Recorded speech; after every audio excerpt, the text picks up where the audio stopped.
ម្ដាយដែលមានចរិតលក្ខណៈរឹងមាំកូនស្រីរបស់គាត់នឹងមានសំណាងទទួលបានជោគជ័យនិងសុភមង្គលអ្នកអប់រំដ៏ល្បីល្បាញសូហូមលិនស្គីធ្លាប់បាននិយាយថាដើមកំណើតនៃការអភិវឌ្ឍសីលធម៌របស់កុមារគឺស្ថិតនៅលើភាពវៃឆ្លាតអារម្មណ៍និងចំណង់ចំណូលចិត្តខាងក្នុងរបស់ម្ដាយ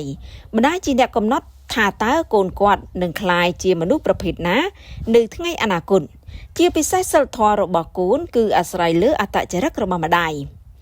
ការសិក្សាមួយពីសាកលវិទ្យាល័យចក្រភពអង់គ្លេសបានធ្វើការស្ទង់មតិលើក្មេងស្រីចំនួន 15,500 នាក់ដែលមានអាយុចាប់ពី13-14 ឆ្នាំកាលពីឆ្នាំ2004និង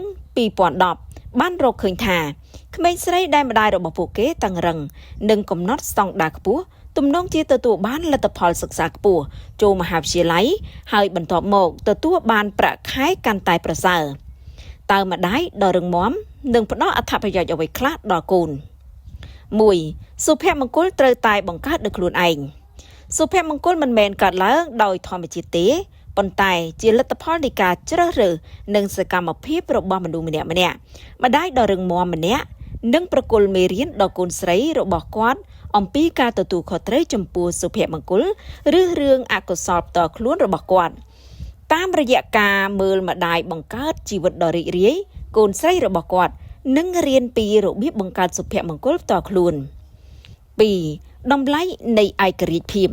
យោងតាមការសិក្សាពីសាកលវិទ្យាល័យ Harvard កូនស្រីដែលមានម្ដាយពូកែធ្វើការទំនងជាទទួលបានជោគជ័យដោយមនុស្សពេញវ័យខណៈដែលកូនប្រុសដែលមានម្ដាយឯករាជ្យមានទំនោរចូលរួមចំណែកច្រើនក្នុងការងារគ្រួសារកុមារដែលចិញ្ចឹមដោយម្ដាយខ្លាំងតែងតែឯករាជ្យដឹងពីរបៀបធ្វើការសម្រេចចិត្តដោយខ្លួនឯងនិងមានទស្សនៈស្មើគ្នាចំពោះ gender នៅពេលពួកគេធំឡើង 3. រឹងមាំនិងសុភាពគួរដើរទន្ទឹមគ្នាភាពរឹងមាំមិនមានន័យថាតឹងតែងឬខ្វះការយកចិត្តទុកដាក់ចំពោះអ្នកដទៃនោះទេមនុស្សដែលមានឥទ្ធិពលពិត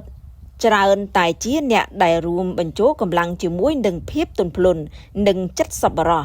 ម្ដាយដ៏រឹងមាំម្នាក់នឹងបង្រៀនកូនស្រីរបស់គាត់ពីរបៀបធ្វើឲ្យមានភាពរឹងមាំដោយមិនបាត់បង់ភាពផ្អែមល្ហែមនិងភាពសប្បុរសដោយហេតុនេះបង្កើតបានជាតម្លៃ